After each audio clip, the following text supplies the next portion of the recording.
କ'ଣ ଆପଣ ଜାଣିଛନ୍ତି ଆମ ହଣ୍ଟିଆ ଠାକୁର ଜଗନ୍ନାଥ କେବଳ 56 ପଉଡ଼ି ଭୋଗ ହିଁ କ'ଣ ପାଇଁ ଖାଆନ୍ତି?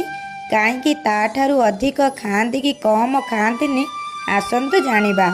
ପୌରାଣିକ କଥା ଅନୁସାରେ ଦ୍ୱୌପର ଯୁଗରେ ବୃନ୍ଦାବନବାସୀଙ୍କୁ ଇନ୍ଦ୍ରଙ୍କ କବଳରୁ ବଞ୍ଚାଇବା ପାଇଁ ଭଗବାନ ଶ୍ରୀକୃଷ୍ଣ ଗୋବର୍ଦ୍ଧନ ପର୍ବତକୁ ନିଜର କାନି ଆଙ୍ଗୁଳିରେ 7 ଦିନ ଧରି ଉଠାଇ ରଖିଥିଲେ।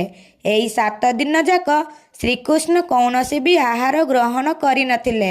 ଭଗବାନ ଶ୍ରୀକୃଷ୍ଣ ଦିନକୁ 8 ଥର ଭୋଜନ କରୁଥିଲେ। ଆଉ ସେହି ହିସାବରେ 7 ଗୁଣନ 8 ଶେଷମାନ 56ଟି ଭୋଜନରୁ ବଞ୍ଚିତ ହୋଇଥିଲେ। ତେଣୁ ଯେତେବେଳେ ଝଡ଼ ବର୍ଷା ବନ୍ଦ ହୋଇଗଲା, ବୃନ୍ଦାବନବାସୀ ଶ୍ରୀକୃଷ୍ଣଙ୍କୁ କୃତଜ୍ଞତା ଜଣାଇବା ପାଇଁ ତାଙ୍କ ବାକି ଥିବା 7 ଦିନର 56 ଭୋଜନକୁ ଏକାଠି ଅର୍ପଣ କରିଥିଲେ। ତେଣୁ ସେହି ପରମ୍ପରା ଅନୁସାରେ ଆଜି ବି ଶ୍ରୀକ୍ଷେତ୍ରରେ ତଥା ଶ୍ରୀକୃଷ୍ଣଙ୍କ ପାଖରେ 56ଟି ଭୋଜନର ଭୋଗ ଲାଗେ। ଜୟ ଜଗନ୍ନାଥ।